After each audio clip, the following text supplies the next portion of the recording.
When watching Top Gear, we've all seen the bit where they take the cars around the Top Gear track and try and put in the fastest lap time. There's always the famous one when Michael Schumacher, when he got his lifetime achievement, and Martin Brundle said to you, did you see the ceremony? And you said no because... I was busy.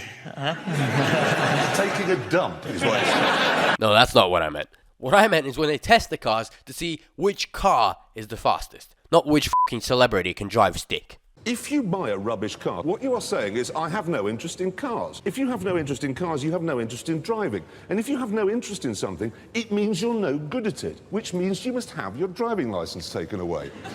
Rewatching those bits again, yeah, these are like the fastest cars that they took around the track. However, I was wondering, what is the fastest car that they featured on the Top Gear show? In terms of acceleration, of course. Nobody cares about top speed. So let's go take a look.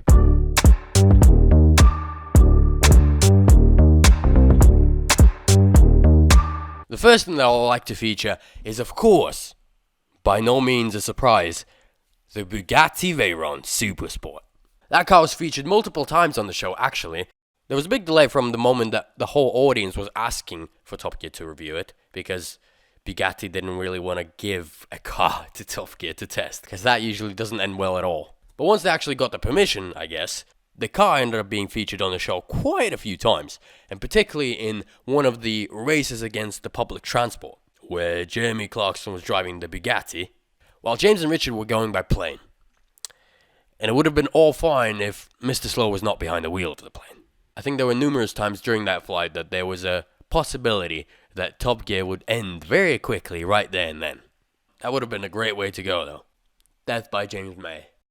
And whilst those two were having a ton of fun on the Cessna, Jeremy was taking it easy in the Bugatti. And you could tell he was having a lot of fun. That guy's an absolute behemoth on the road, because that thing accelerates like there's no tomorrow.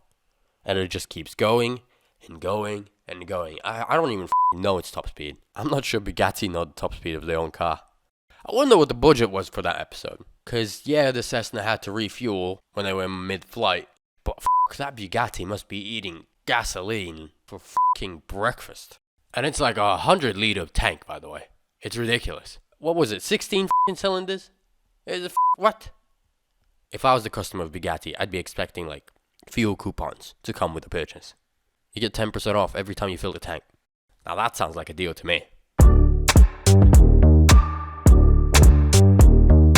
Another contender for the fastest car on the Top Gear show, in, my humble opinion, you have to take my fucking word for it, I'm not going to prove anything with numbers, you should know that at this point, is the Ariel Atom V8.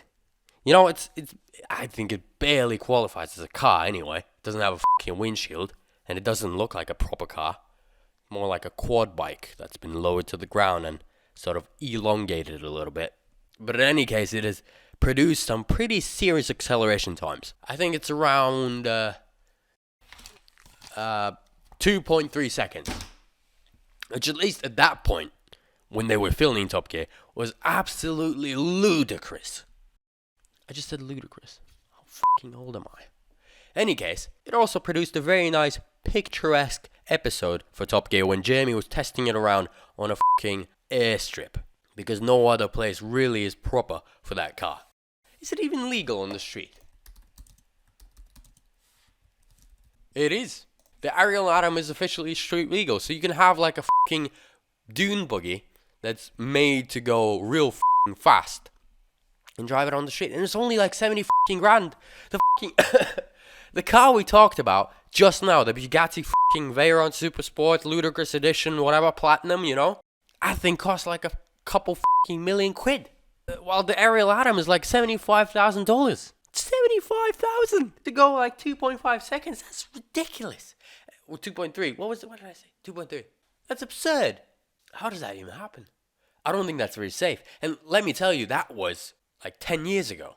This car was out. And 10 years ago, 2.3 seconds was a fucking rocket.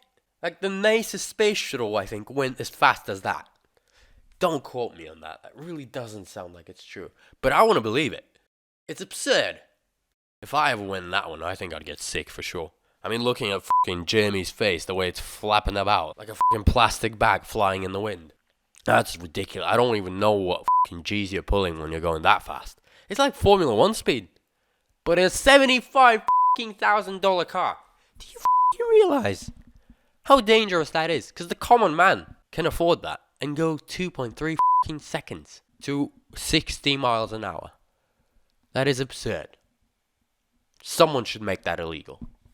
If I'm ever in power, that's the first thing I'm doing. You really don't want me as your dictator.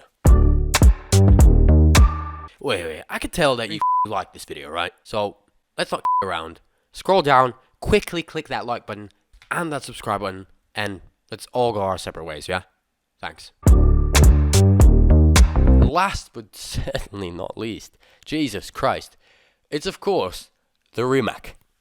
The car that almost made the Top Gear trio a duo. That almost happened quite a few times, but on this occasion it was Richard Hammond flying off a fucking mountain and doing 15,000 barrel rolls, then catching fire.